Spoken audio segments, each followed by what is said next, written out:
بسم اللہ الرحمن الرحیم الحمد للہ رب العالمین والصلاة والسلام علی اشرف الانبیاء والمرسلین۔ ہمارا نور رضا کے اسواق کا سلسلہ جاری و ساری ہے، اور آج جو ہم سبق پڑھیں گے وہ اس بارے میں ہے کہ جن صورتوں میں نماز کو توڑنا واجب ہے، نماز کن صورتوں میں توڑ سکتے ہیں، تو ان صورتوں کا بیان ہے۔ کہتے ہیں فصل فیما یوجب قطع الصلاۃ، فصل اس بارے میں کہ فصل ان چیزوں کے بارے میں کہ جو نماز کو توڑنا واجب کرتی ہیں، کہ جن کی وجہ سے نماز کو توڑنا یہ واجب ہو جاتا ہے، ان چیزوں کے بارے میں فصل ہے۔ کہتے ہیں یجب قطع الصلاۃ، یجب قطع الصلاۃ باستغاثۃ ملحوف بالمصلی، نماز کو توڑنا واجب ہے مظلوم بندے کا نمازی کو مدد طلب کرنے کے لیے، مدد طلب کرنے کے ساتھ۔ استغاثہ کا مطلب ہوتا ہے مدد طلب کرنا، یعنی جو بندہ مصیبت زدہ ہے وہ نمازی کو مدد کے لیے پکارے تو اس سے نماز توڑنا یہ واجب ہے، اس کی مصیبت، اس کی آزمائش کو دور کرنا ہے۔ لا بنداء احد ابویہ، والدین میں سے کسی ایک کے بلانے کے ساتھ نماز توڑنا یہ جائز نہیں ہے۔ اگر ماں یا باپ، ابو یا امی کسی کو پکارے نماز پڑھنے والے بندے کو اور وہ اس کا بیٹا ہو تو نماز نہیں توڑی جائے گی۔ ہاں اگر مدد کے لیے پکارے، پریشانی کے اندر ہیں تو وہاں پر جا سکتا ہے۔ تو یہ جو حکم میں یہ فرض نماز کا ہے، البتہ اگر کوئی بندہ نفل نماز پڑھ رہا ہے اور والدین میں سے کوئی ایک اس کو پکار رہا ہے تو وہ بندہ نماز توڑ کر والدین کی طرف جا سکتا ہے، بس شرط یہ کہ ان کو معلوم نہ ہو کہ وہ نماز پڑھ رہا ہے۔ ٹھیک ہے، تو یہ ہو گیا۔ آگے کہتے ہیں وَيَجُوزُ قَطْعُهَا بِسِرْقَةٍ مَا يُسَاوِي دِرْہَمًا، اس چیز کے چوری ہونے کے، جو چیز ایک درہم کے برابر ہے، جو چیز ایک درہم کے برابر ہے، اس کے چوری ہونے کی وجہ سے، اس کے چوری ہونے کے سبب سے نماز توڑنا جائز ہے۔ اگر کوئی ایسی چیز ہے جو ایک درہم کے برابر کی ہے تو اگر وہ بندہ چرا رہا ہے، چوری کر رہا ہے اور اس کو معلوم پڑ رہا ہے اور یہ نماز پڑھ رہا ہے تو وہ نماز توڑ کر اپنی چیز محفوظ کرے گا، اگرچہ اس کی اپنی ہو، ولو لغیرہ، چاہے کہ وہ کسی اور کی ہو وہ چیز جو چوری ہو رہی ہے، تو ان صورتوں میں بھی نماز توڑی جا سکتی ہے۔ وخوف ذئب علی غنم، بکریوں پر بھیڑیے کا خوف ہو تو اس وجہ سے بھی نماز توڑ سکتا ہے۔ او خوف تردی اعما فی بئر، تردی کا مطلب ہوتا ہے گرنا، نابینا شخص کا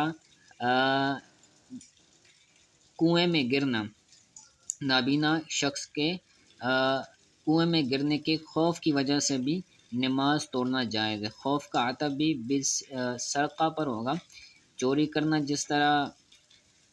چوری کرنے کی وجہ سے نماز کرنا جیسے جائز ہے کہ چوری ہو رہی ہو چیز، اسی طرح اگر کوئی بندہ جو ہے وہ نابینا ہے، وہ کنویں میں گر رہا ہے یا گڈھے وغیرہ میں گر رہا ہے تو اس صورت میں بھی وہ بندہ نماز توڑ کر اس کو محفوظ کرے گا۔ ونحوی کا یہی مطلب ہے۔ آگے کہتے ہیں وَإِذَا خَافَتِ الْمُقَابِلَةُ وَإِذَا خَافَتِ الْمُقَابِلَةُ مَوْتَ الْوَلَدِ، اور جب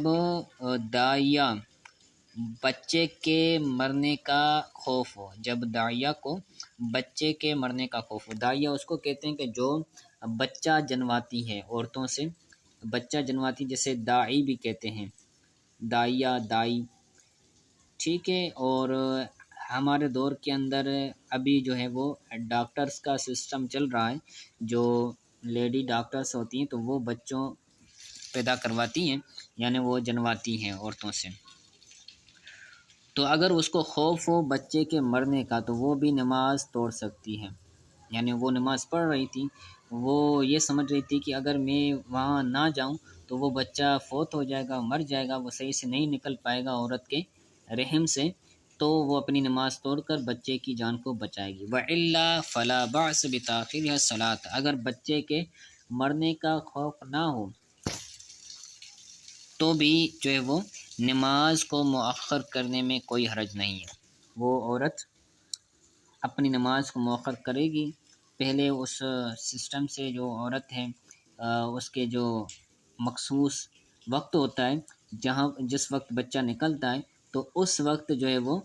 نماز نہیں پڑھے گی، بلکہ نماز کو مؤخر کرنا اس کے لیے جائز ہے۔ اللہ فلا باس بتاخیرها الصلاۃ، اس نماز کو مؤخر کرنے میں کوئی حرج نہیں ہے، کوئی باس نہیں ہے۔ کہتے ہیں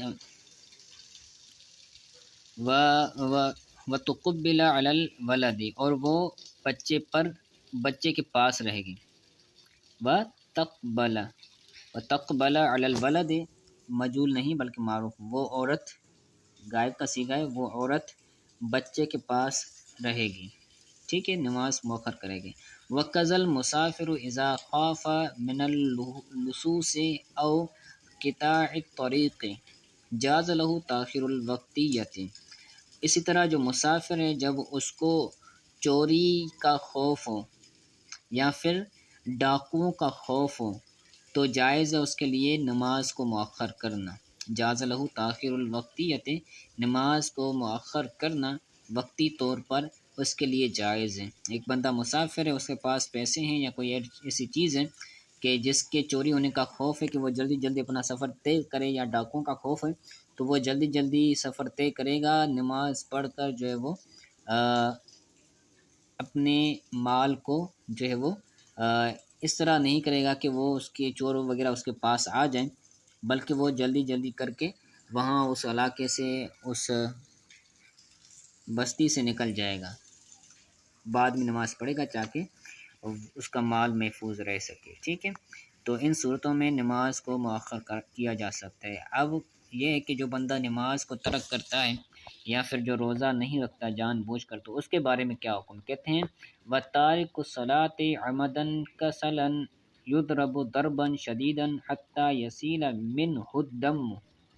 جان بوجھ کر سستی کی وجہ سے نماز کو توڑنے والا، عمدن کسلن جان بوجھ کر اور سستی کی طور پر نماز کو چھوڑنے والا، نماز کو ترک کرنے والا، یضرب ضربن اس کو مارا جائے گا، شدید ضرب اس کی شدید پٹائی کی جائے گی، یہاں تک کہ اس سے خون بہے، اتنا مارا جائے گا کہ اس سے خون بہے، تو یہ اس کی کیا ہے؟ سزا ہے، جو نماز جان بوجھ کر نہیں پڑھتا۔ وَيُحْبَسُ حَتَّى يُصَلِّيَهَا، اور اس کو قید کیا جائے گا یہاں تک کہ وہ نماز پڑھے۔ وَقَضَى تَارِكُ الصَّوْمِ رمضان، اسی طرح رمضان کے روزوں کو چھوڑنے والا، ترک کرنے والا، وہ بھی اسی سزا کا مستحق ہوگا، یعنی اس پر بھی شدید ضرب لگائی جائے گی یہاں تک کہ اس کے جسم سے کیا بہے؟ خون بہے، اور اس کو بھی قید کیا جائے گا جب تک وہ روزہ نہ رکھے۔ وَلَا يُقْتَلُ إِلَّا إِذَا جَحَدَ أَوْ اسْتَخْلَفَ بِأَحَدِهِمَا، اس کو قتل نہیں کیا جائے گا، جو نماز نہیں پڑھتا یا روزہ نہیں رکھتا جان بوجھ کر،